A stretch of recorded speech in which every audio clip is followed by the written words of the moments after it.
Hello everyone, I'm Remiya. I'm an intern at LEXIS and Company. I hope you all are fine and safe. In this video, I'm going to discuss about a very important topic which is recently in discussion. Before starting my topic, I want to know from you all that when you hear about the terms like exciting the masses against the government or disaffection towards the government, what comes to your mind first? It is sedition. The sedition law, previously known as the Sedition Act 1870, is seen in the headlines in recent times. In fact, this is the last black symbol of the British rule. After the mutiny of 1857, the British had become quite alert. They were afraid of violent agitations in future. So they passed the Sedition Act in 1870 for preventing extremists and revolutionary activities in India. The act provided that any person responsible for exciting the masses against the government was to be convicted under this section. No person could criticize or condemn the decisions and policies of the government. No demonstrations against the government could be allowed. The government could put the guilty into prison without showing him the reason for it. The accused could be trialed and punished instantly without following the procedures of the law. So, we can say that it was an arbitrary act made for suppressing anti-government movements. Under this very section, Tilak, Bhagat Singh and Mahatma Gandhi were put into prison so many times. Other national leaders were also put behind the bars on the charge of hot speeches against the government.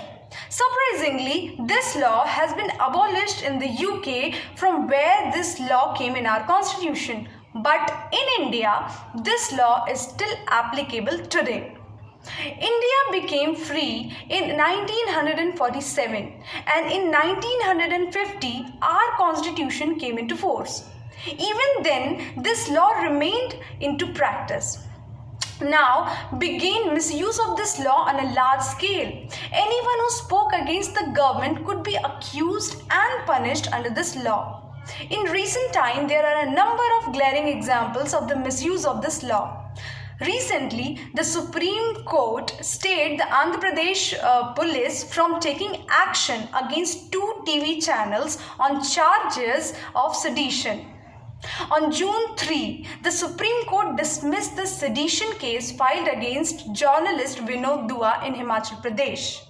Last week, the police registered a case of sedition against the filmmaker Aisha Sultana for raising her voice against the policies of Lakshadweep administrator Prafull Patel.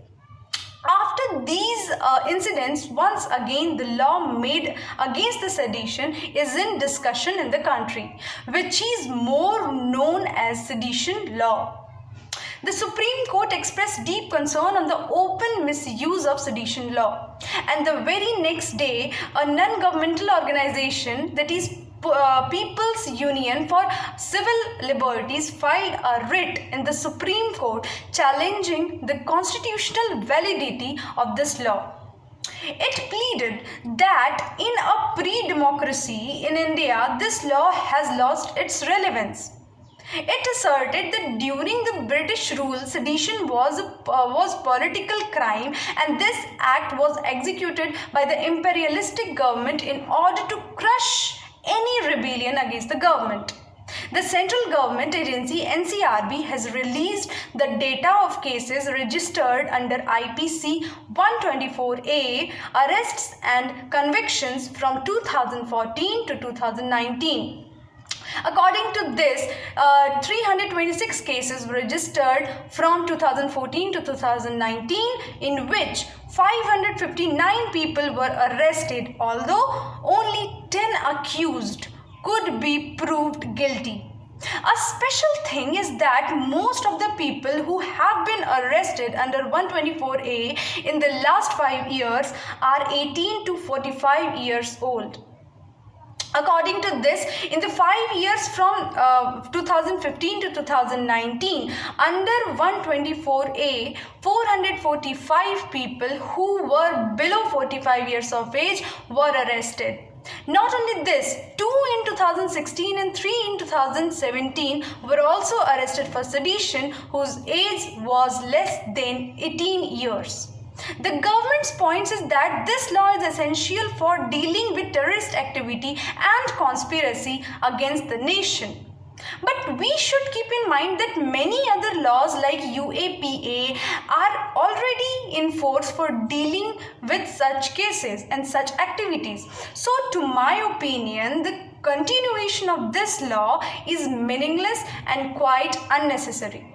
The fundamental rights and personal liberties may be damaged by misusing this law. So it must be eliminated immediately. I hope you all liked my video. Thanks and have a nice day.